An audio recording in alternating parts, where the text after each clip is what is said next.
The tradition of prison hulks goes back to 1776 or so, the Justitia, but there's also famous prison hulks like the Defence, disused boats from the Napoleonic War, moored in the River Thames, of course, in the estuary, as in the story in Great Expectations with Magwitch, Abel Magwitch, on a hulk in the Thames estuary.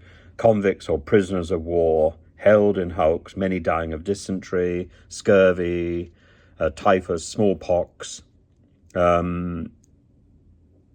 It goes back to the point when Britain realised that America was no longer going to accept our criminals, and they were then prepared for transportation to New South Wales in Australia. And in the early 1840s, there were 3,000 prisoners apparently being held in these floating hulks, a floating hell, a wicked Noah's Ark.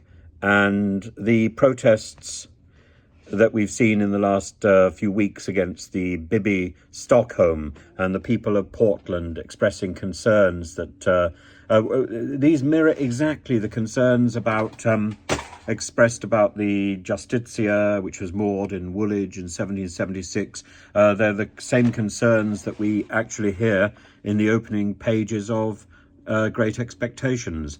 There are concerns that these convicts are going to overwhelm the local area, that they're going to take over, that they're going to be a threat.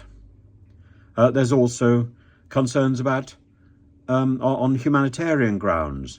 Now the ships this moored prison is in Portland is due to take asylum seekers. It will be one of many people who have fled war and persecution. They are detained in small, unpleasant places. And imagine coming off that to be greeted by shouts and placards and protests. In the 19th century, a lot of people turned a blind eye to these hulks. They had their own problems. And the Victorian era was hard.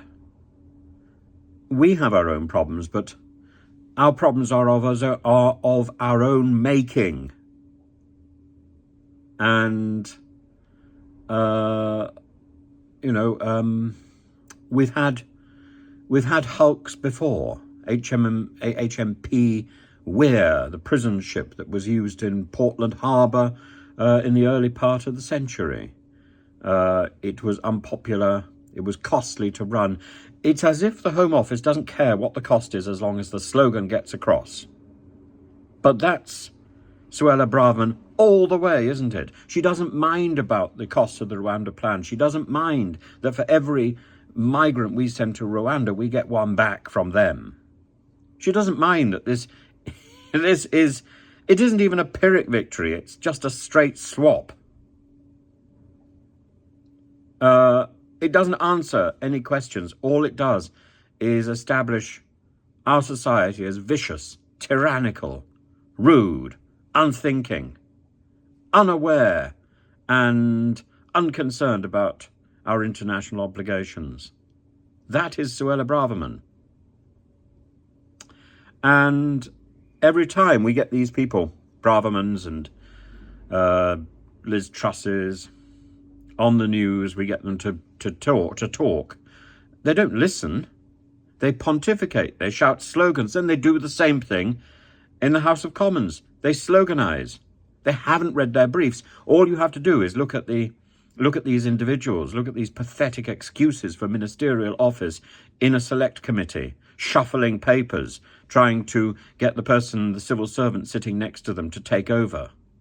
Because they aren't prepared, because they don't do the work, because they're lazy, conceited, arrogant, and contemptuous of everyone else. I don't want to be ruled. I don't want to be tyrannized by these people. And I don't want these people to set up prison ships in my country, in my name, as my representative. I don't think it's something that I'm happy with. I don't think it's something that most people are happy with.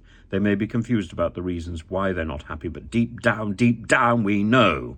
We have been here before, and we didn't like it. No, in those days we had a Dickens rise up to satirize and throw contempt and humanize these places.